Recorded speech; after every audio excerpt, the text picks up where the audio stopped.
Mon organisation, c'est l'Association des victimes, parents et amis du 28 septembre, AVIPA.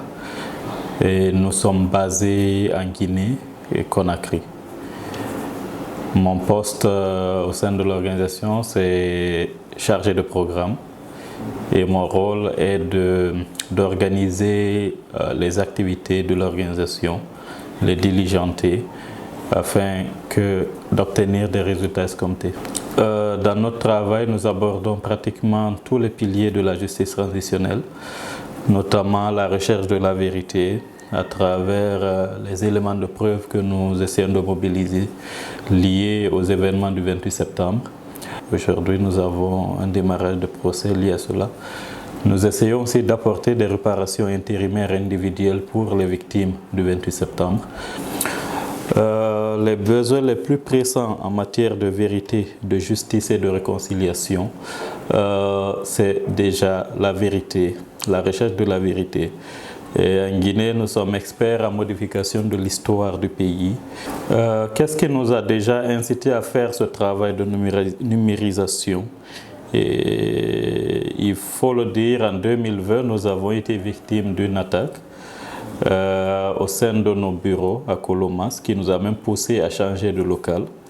Et nous nous sommes ensuite rendus compte que nous sommes très fragiles, d'autant plus que si nous recevions une visite mal intentionnelle, nous pouvons perdre toute nos documentations. Nous avons donc songé à numériser, à scanner nos documents.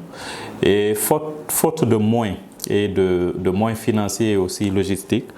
Donc c'est de là que l'idée de numériser les documents sont venues.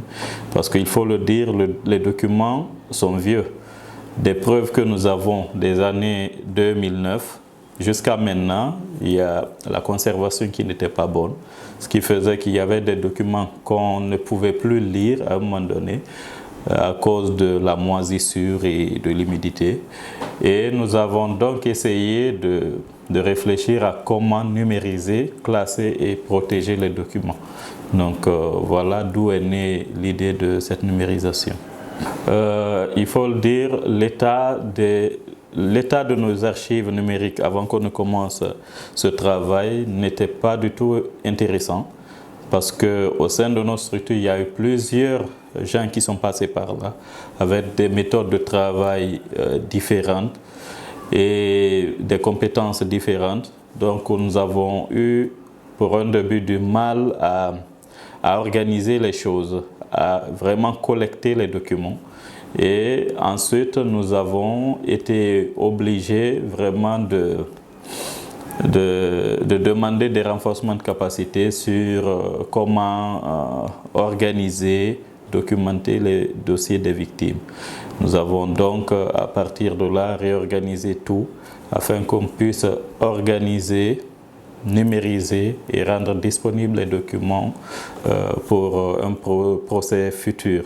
Le résultat qu'on a obtenu depuis le début de ce projet est vraiment intéressant. Parce que nous avons entamé le programme d'archivage numérique 4 mois avant l'ouverture du procès du 28 septembre. Ce qui nous a permis vraiment de réorganiser toute la documentation et de mettre à disposition des avocats à temps.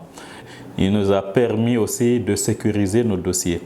Parce que nous avons subi une seconde attaque le 24 octobre qui nous a vu perdre certains dossiers.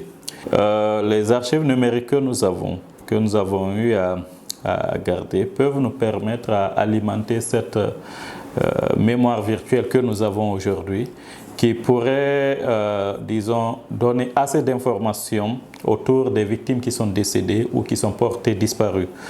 Nous avons, à travers les documentations que nous avons numérisées, les identités, les conditions dans lesquelles les gens ont été tués ou les conditions dans lesquelles ils ont disparu. La justice transitionnelle est très importante en Guinée pour rompre ce cycle de violence dont nous sommes témoins.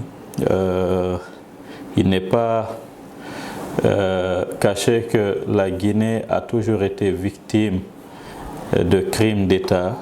En cela, nous avons besoin de documenter et de gérer les violences du passé afin de rompre ce cycle de violence en Guinée.